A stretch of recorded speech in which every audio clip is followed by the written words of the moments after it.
Samantala, hindi kalayuan sa kanilang lokasyon, isang manlalaro ang nagtatanggol mula sa isang bagay. Sa harap ng isang kabalyero ay may anino ng isang malaking halimaw. Natuklasan na halos lahat ng kanyang mga kasamahan ay napatay na.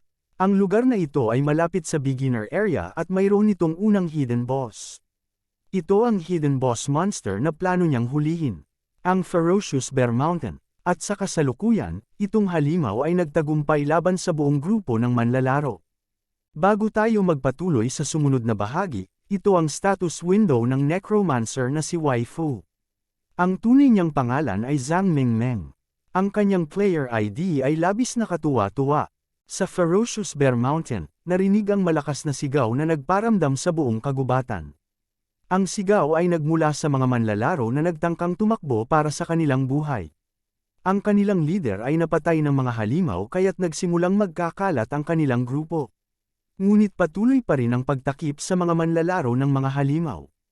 Nagkaroon ng isang malaking oso na tumayo sa harap ng isa sa kanila. Naisip niya na hindi niya maaaring hayaang mapatay siya ngayon dahil mawawala ang lahat ng kanyang kagamitan at ari-arian. Ngunit walang magawa siya dahil mayroon siyang bleeding debuff. Pawis na siya. Ngunit umaasa pa rin siyang darating ang kanyang mga kasamahan para iligtas siya. Habang siya ay nag-aatubiling bumalik, nataman niya ang kanyang likuran sa isang bagay. Naisip niya na baka dumating na ang kanyang mga kaibigan. Ngunit nagulat ang kanyang mga mata nang makita niya ang nasa likod niya. Isang skeleton swordsman na may hawak na isang babae. Nag-iyakan ang manlalaro na kabalyero at nagsabing nakakita lang siya ng multo. Nagulat din ang aming master sa kanyang reaksyon. Ipinag-uutos na niya kay Jiang Cheng na ibaba siya. Matapos ang ilang segundo mula sa kanilang pagkikita, inabisuhan ng sistema si MC na ang manlalaro ay namatay. Dahil ito ay bumabahing dahil sa debuff na natanggap niya kanina. At dahil sa namatay na ang nag-aggro para sa oso, ito ay lumihim sa babae at kay MC, naglabas ito ng malakas na ungol patungo sa kanila. Ito ay may level na 7 na, nagsimulang magpanik ang necromancer lady. Sinabi niya na kahit ang isang manlalarong may level na 5 ay tatakbo sa buhay niya pagkatapos makakita ng ganoong klaseng halimaw. Ngunit nakatayo lang si Jiang Cheng sa harap ng halimaw, sinabi niya kay Just a Dumb Cutie na kung mamamatay siya dito, mawawala ang lahat ng kanilang inipon na items. Ngunit hindi pinapansin ni MC ang kanyang mga sinasabi. Iniisip niya na ito ay magandang pagkakataon para patayin ang hidden boss dahil walang ibang manlalaro sa lugar. Bukod dito, dahil sa sigaw ng mga manlalaro, napataas nila ang atensyon ng iba pang mga oso sa paligid. Iniisip ni Jiang Cheng na hindi siya mahihirapan sa paghahanap sa kanila. Si MC ay handa na simulan ang kanyang plano. Binitawan na niya ang kanyang master sa lupa. Hindi inaasahan ito ni Just a Dumb Cutie. Siya ay nagalit dahil alam niyang hindi siya pinapansin ng kanyang munting kalansay at laban ito sa kanyang mga utos. Ngunit tumigil ang kanyang pagrereklamo nang mapagtanto niyang sila ay napaliligiran na ng mga oso. May kakaunting kasiyahan sa loob ni Jiang Cheng dahil alam niyang maaari niya nang matalo ang mga ito ng agad. Samantala, ang kanyang master ay halos naiyak na. Ipinakiusap niya at nangarap na hanapin na lang ang ibang lugar para manghuli ng mga halimaw. Ngunit biglang may naglakad na mabilis sa tabi niya at ito ay kanyang nakita. Ito ay walang iba kundi ang Ferocious Clover na patungo na sa kanila. Iniabisuhan sila ng sistema na natuon ng atensyon ng mga halimaw sa kanila. At bilang tugon, tumakbo rin ang aming mahusay na skeleton swordsman MC. Ang kanyang master ay hindi mapigilan sa kakasigaw sa kanya at sinasabing hindi niya talaga sinusunod ang mga utos. Habang si Jiang Cheng ay nagmadali, sinikap din niyang kuhanin ang atensyon ng ibang oso. Ito ay para mapanatili ang kaligtasan ng kanyang master. Karaniwang paraan ito sa mga larong video. Ito rin ay magpapahintulot kay MC na mag-focus sa pagpatay at panghuhuli ng mga halimaw. Plano niyang obserbahan muna ang kanilang galaw. Nagsimulang umatake ang mga oso. Ginamit nila ang kanilang malalakas na siko para durugin ang kanilang biktima. Sa kaligayahan, ang kasalukuyang estadistika ng bilis ni Jiang Cheng ay talagang angkop para sa ganitong mga sitwasyon. Madaling nakakaiwas, nalaman na niya na pagkatapos ng kanilang mga suntok, magtangkang gamitin ng mga oso ang kanilang mga panga para kagatin ang kanilang biktima. Kaya't sumampa si MC sa itaas upang iwasan ito. Mas marami pang mga oso ang nagpalibot sa kanya at nagtatangkang makahit. Ang tanging panganib sa plano na ito ay hindi maaring magkamali si Jiang Cheng. Ang mga atake ng mga oso ay sobra-sobrang sapat upang durugin siya sa isang iglap. Nakita ni Just a Dumb Cutie ang nangyayari. Namangha siya kung paano nakakaiwas ang kanyang itinawag na skeleton sa lahat ng mga atake at hindi takot sa mga halimaw. Patuloy na ginagawa ni Jiang Cheng ang mga hakbang na ito. Siya pa nga ay gumagamit ng mga ibang oso bilang platform kapag siya ay nagsasampampa. At bilang resulta, ang mga ibang oso ay natatamaan ang kanilang mga kapwa. Nilikha niya ang malupit na kaguluhan. Kinumpirma ng sistema na ang kasalukuyang bilis ng kilos ni Jiang Cheng ay 2 beses na mas mabilis kaysa sa normal na manlalaro.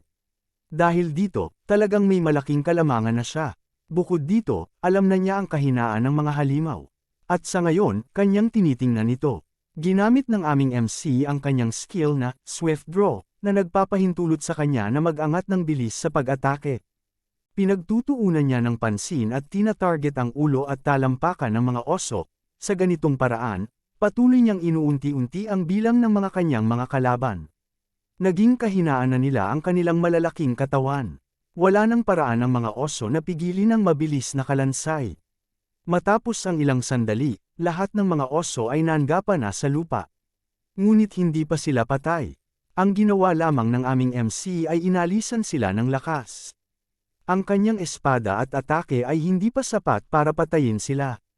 Nalalaman ni Jiang Cheng na talagang mahirap patumbahin ang mga halimaw na ito. Sinusubukan pa nga nilang bumangon kahit na sila ay nanginginig at nahihirapang maglakad. Nalalaman niya na may isa pang bagay tungkol sa mga oso na nagiging sanhi kung bakit sila mahirap na kalaban para sa mga nagsisimula pa lamang na manlalaro. At ito ay simula na. Ang mga oso ay naglalabas ng malakas na gubat at naglabas ng kidlat sa kanilang paligid.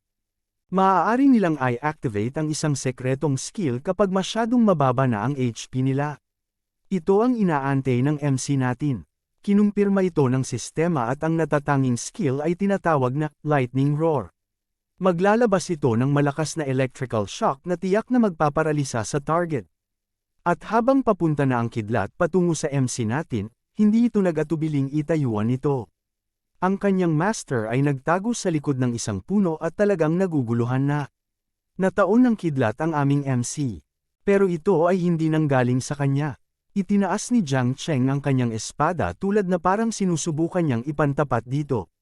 Ang nakamamatay na natatanging skill na ito ay nagbigay sa mga ferocious clawed bears ng pamagat. At ito ay newbie killers.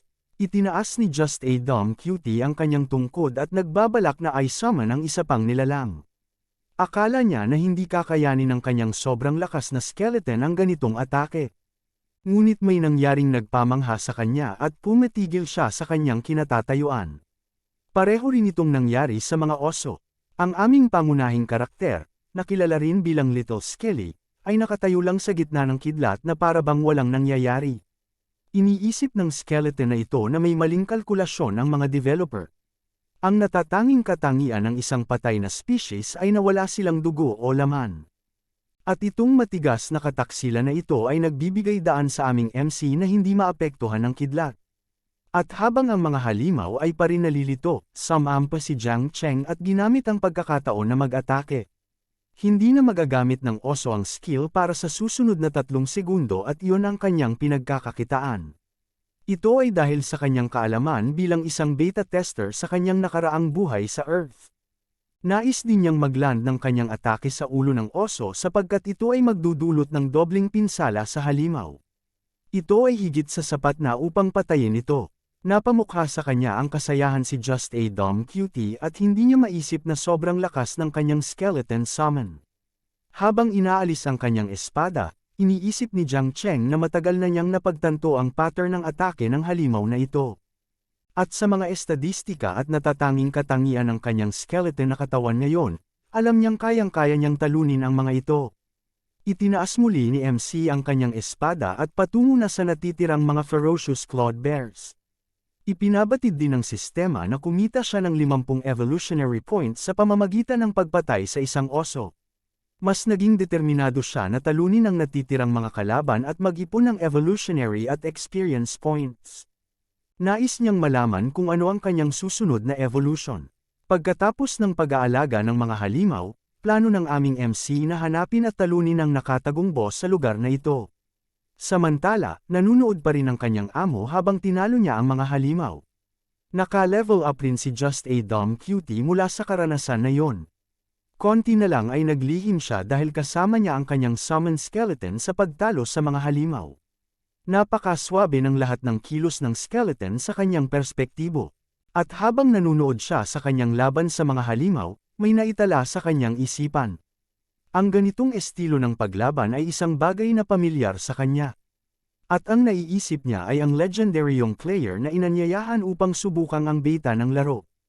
At oo, tama kayo. Ito ay si Jiang Cheng. Napakatanyag talaga si MC sa kanyang nakaraang buhay na ang kanyang mga pamamaraan at estilo ng pakikipaglaban ay itinuturing na makasaysayan. Tumigil sandali si Just a Dumb Cutie para huminga. Iniisip niya na may natagpuan siyang Easter egg ang mga developer ng laro na nagbibigay pugay sa sikat na manlalaro na si Jiang Cheng. Inakala niya na ang skeleton soldier na kanyang nasamon ay base sa kanyang idolo. Nagpumilit siyang magpakalma. Habang ang oras ay naglilipas, iniisip niya kung gaano kasisikat ang kanyang summon skeleton. Ang atensyon niya ay nahati nang mapansin niya ang mga loot drops na nasa paligid. Para itong nangyari sa beginner area, nagsimula siyang mag-ipon ng mga loot na kayang dalhin. Inisip niya na dapat gamitin niya ng husto ang kanyang summon. Ito ang isang pagkakataon na tila isang sa milyon. Pumasok si Just a Dumb Cutie sa isang bear para suriin ang mas mahalagang mga item. At habang ginagawa yon, siya'y nananawagan para suportahan si MC sa kanyang laban sa mga halimaw. Patuloy na nag-iipon si Jiang Cheng ng mga evolution points. Ang mga kailangan niyang puntos para sa susunod na evolution ay mga 1,000, at mayroon siyang 420 ngayon. Nagkaroon siya ng saglit na pagpapahinga mula sa kanyang pangingisda nang maglabas ng abiso ang system. Pinupuri siya ng sistema dahil sa kanyang ipinakita na kahusayan. Nagulat si MC nang magkaroon siya ng bagong abiso. Sinabi ng sistema sa kanya na siya ay nag-unlock ng bagong ruta para sa evolution. Ang susunod na evolution line para sa Skeleton Soldier ay dapat sanay Skeleton Bandit at Skeleton Berserker. Ngunit dahil sa kanyang natural na talento, binigyan siya ng system ng isa pang option. Mangangailangan ito ng mas maraming points upang maabot, nangangailangan ito ng 2,000 points. Hindi alam ni Jiang Cheng na ang ganitong kaganapang ito ay maaaring mangyari. At dahil mas curious siya tungkol dito, naisip niyang gawing susunod na goal ito. Sinuri niya ang mga pros at cons ng pagpili ng ganitong ruta, at isa sa mga ito ay mas matagal na panahon bago siya makapag-evolve muli. Ngunit ganoon talaga, mas mataas ang risks, mas mataas ang returns. Habang iniisip ito, tiningnan niya ang paligid at nakita ang mga patay na halimaw na nagkalat sa lupa. Ito ay nagpatibay sa kanyang desisyon. Pinili ni Jiang Cheng ang Hidden Evolution. Sa kanyang matapang na ekspresyon, handa na ang Skeleton Soldier na ito na manghuli ng higit pang mga halimaw. Hindi niya maaring itago ang kanyang sobrang excitement na malaman ang tungkol sa kanyang susunod na evolution line. Ang kanyang nakakatakot na porma ay nagpatahimik sa ferocious clawed bear sa takot. Nakalipas ang ilang sandali at naririto pa rin tayo sa Ferocious Bear Mountain. Ang mga natirang halimaw sa lugar na ito ay mayroong mukhang pagod na pagod. Sa bawat saksak ng espada ni Jiang Cheng, natutuldukan na ang kanilang kapalaran.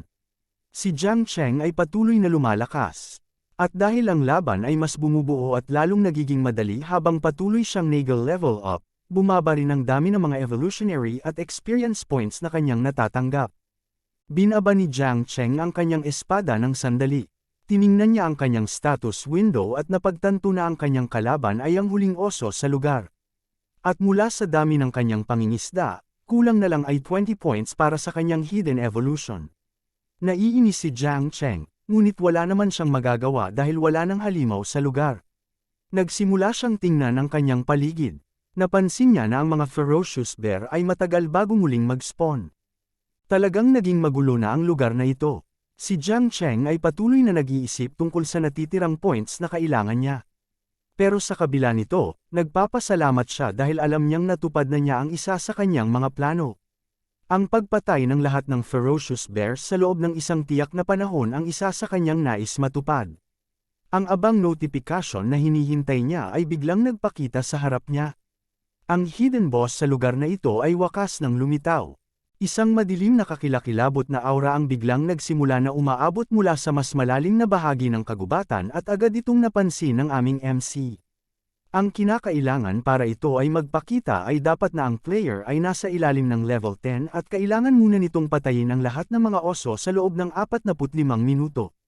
Kapag natupad ang lahat ng ito, mag-a-trigger ang hidden boss. Si Jiang Cheng ay unti-unti nang lumapit sa hidden boss. Alam niyang kung siya ay isang normal na player, ang tagumpay na ito ay halos imposible. At habang papalapit siya, nalaman niyang tama ang kanyang iniisip. Ang eksenang ito ay biglang lumitaw sa harap niya. Ito na mismo ang tunay na pinuno ng Bear Mountain. Ito ay tinatawag na hari ng Bear Mountain at ito ay level 15 na halimaw. Malakasang napansin ang pagkakaiba nito mula sa normal na mga oso sa paligid. Iniwasan ni Jiang Cheng na makaramdam ng kanyang presensya. Hindi ito makakaramdam ng mas mababang level na hidden boss maliban kung ito ay mag-trigger. Balak niya ulit gamitin itong feature na ito para sa kanyang kapakinabangan. Kahit ang aming MC ay nanginginig sa takot habang iniisip ang epekto ng kanyang pinsan sa boss monster. Subalit nagdesisyon siyang huwag ito gawin. Naalala niya na itong boss monster ay may maraming mga skill na maaaring magdulot ng kamatayan. At bukod pa dito, kung ang aming MC ay tatutok lamang sa kanyang bilis at karanasan, hindi pa rin ito magiging sapat para talunin ang kalabang ito. Nagumpisang isipin ng aming MC ang kanyang unang pagkikita sa boss monster na ito. Noon, ang tanging magagawa lamang niya ay tumakbo habang siya ay walang tigil na hinahabol ng hari ng oso. Sa bandang huli, sumuko si Jiang Cheng dahil hindi na niya maalala ang mga boss monsters noong simula ng beta test. Kaya naging desisyon niya na subukan itong talunin pagkatapos ng kanyang susunod na evolution. At para magawa ito, kinailangan niyang patayin ang isa pang set ng mga halimaw. Sa kasalukuyan, kailangan niyang maghintay ng karagdagang 1 oras at 20 minuto para sa mga ito ay muling mag-spawn. Habang naghihintay siya, napansin ng aming MC ang kakaibang pulang disenyo na kanyang nakikita. Nalaman niya na ito ay koneksyon niya sa Necromancer Lady na sumulsaman sa kanya. Iniisip niya kung ang lahat ng mga summoned creatures ay mararamdaman ang ganitong uri ng damdamin. Napagpasyahan ni Jiang Cheng na hanapin muna ang kanyang master at suriin ang kanyang status. Mula nang siya ay summon sa laro, ang kanyang focus ay palagi na lamang mapanatili itong ligtas. Ang distansya nila sa isa't isa ay medyo malayo pa, pero maipakita na niya ang klase ng ekspresyon na mayroon ang kanyang master. Marahil, siya ay nasisiyahan sa lahat ng mga item na kanyang kinakalap. Matapos ang ilang minuto, natagpuan na ni Jiang Cheng ang kanyang master. At tama ang kanyang iniisip. Talaga namang kinukuha nito ang lahat ng mga available na item. Ngunit biglang may nagbigay ng atensyon kay MC. Hindi kalayuan mula sa kanya, may grupo ng mga manlalaro na papalapit sa kanyang master. Nakita ng mga ito ang lahat ng mga patay na oso sa paligid at nagtaka kung aling manlalaro ang responsable dito. Iniisip din nila na ang sinumang manlalaro ay dapat na hindi ordinaryo lamang. Ito ay patunay sa hitsura ng mga sugat ng mga oso. Nag-aalala ang isa sa grupo, na nakaayos na armadong armas, at nag-iisip na marahil ang mga ito ay gawa ng isang expert mula sa ibang guild. Bilang leader ng grupo, binalaan ng squad leader ang ibang kasama na panatilihing lihim ang insidente na ito. Hindi dapat malaman ng kanilang guild leader ang anumang kaguluhan sa kanilang teritoryo. Nag-utos ang squad leader sa kanyang team na magkalat at hanapin ang may kagagawan nito. Dahil hindi pa nawawala ang mga bangkay ng mga halimaw, ibig sabihin ay nandun pa ang nagkasala. Itinatampok ng leader na ito na kung hindi nila mahahanap ang manlalaro, sila ay sisisihin ng kanilang leader ng guild. Ang lalaking may bakal na armadura ay nagsimula ng maglibot sa lugar. Nagrereklamo pa rin siya dahil ipinag-uutos lang sa kanila ng kanilang leader na hanapin ang manlalarong may sala. Ngunit habang iniikot niya ang paligid, narinig niya ang tila nagdiriwang na ingay. Galing ito mula sa babae na kanina pa pala nag-aalok ng mga alahas mula sa noo ng mga oso. Naisip ng babae na si Just a Dumb Cutie na yayaman na siya. Ngunit, hindi maganda ang inabutan niyang pagkakataon, dahil natuklasan na siya ng isa sa mga manlalaro. Lumapit ang lalaking player sa kanya at biglang pagkakabigla ni Just a Dumb Cutie. Tinanong siya kung saan siya nanggaling. Patuloy na sumisigaw at nagtatanong ang lalaki. Sinabi niya rito na ang lugar ay pag-aari ng kanilang guild at ito ay kanilang nilalakad na teritoryo. Dahil dito, nadatna ng iba pang miyembro ng party ang necromancer na si Just a Dumb Cutie. Inilahad ni Just a Dumb Cutie na nakarating siya sa lugar na ito habang hinahanap ang kanyang summon. Nagbigay siya ng rason na ang summon niya ay tumakas. Dumating ang leader ng grupo at inutusan siyang magsabi ng totoo. Hindi normal ang makakarinig na ang summon ay tumakas. Tinanong niya kung saan ang iba pa niyang team. Patuloy na sinasabi ni Just a Dumb Cutie na sa kanya lang ang kanyang summon. Ngunit dahil hindi talaga kumbinsido ang squad leader sa kanyang sinasabi, inutusan niya ang isa sa kanyang kasama na bantayan ito. Ang lalaking ito na may green cloak ang task na siguruhing hindi ito makakapag-log off. Nagkaalam na si Just a Dumb Cutie na nasa malalim na gulo na siya. Tinayo niya ang kanyang staff at nagtanong kung ano ang plano ng squad sa kanila. Si Shadow Bird, ang lalaking may green cloak, ay gumamit ng isang skill na tinatawag na Investigate. Ipinabatid nito sa kanilang leader na hindi nagsisinungaling ang babae. Natuklasan ni Shadow Bird na ito ay isang level 9 na necromancer, at karaniwang mabagal ang kanilang skeleton summon at may mababang attack. Kaya tila imposible na siya'y makapatay ng lahat ng mga oso sa lugar na ito mag-isa. Napansin din ni Shadow Bird na malinis at maayos ang mga sugat sa mga oso. Ipinagdedesisyonan niyang ang mga ito ay gawa ng isang may hawak ng espada. Upang patunayan na si Just a Dumb Cutie ay nagsasabi ng totoo, nakita ni Shadow Bird na wala itong team o party, kaya't maaari pa siyang imbitahan. Napagkasunduan nilang maaaring accidental na natagpuan ni Just a Dumb Cutie ang mga monster at looter lamang siya. Dahil wala na silang ibang gagawin dito, sinabi ng leader sa Shadow Bird na sa kanya na ito. Maaari niyang gawin ang anumang gusto niya. Inutusan ng squad leader ang dalawa na magpatuloy sa paghahanap ng tunay na may sala. Subalit nais ni Steel Rhino na malaman kung ano ang gagawin ni Shadow Bird. Kaagad namang lumitaw si Shadow Bird sa likod ni Just a Dumb Cutie. Napansin ng babae na mabilis ito gumalaw. Binalaan siya ng player na huwag gumalaw o hindi niya magugustuhan ang kahihinatnan. Naguguluhan at natatakot na si Just a Dumb Cutie. Tinukoy ni Shadow Bird ang isang totoong feature ng laro na kilala sa realism, ang pangalawang pandinig. Ngunit habang sinasabi niya yon, nararamdaman niya na may masamang enerhiya sa likuran niya. Ang Little Skelly ay bumalik at hindi ito natutuwa sa nangyayari.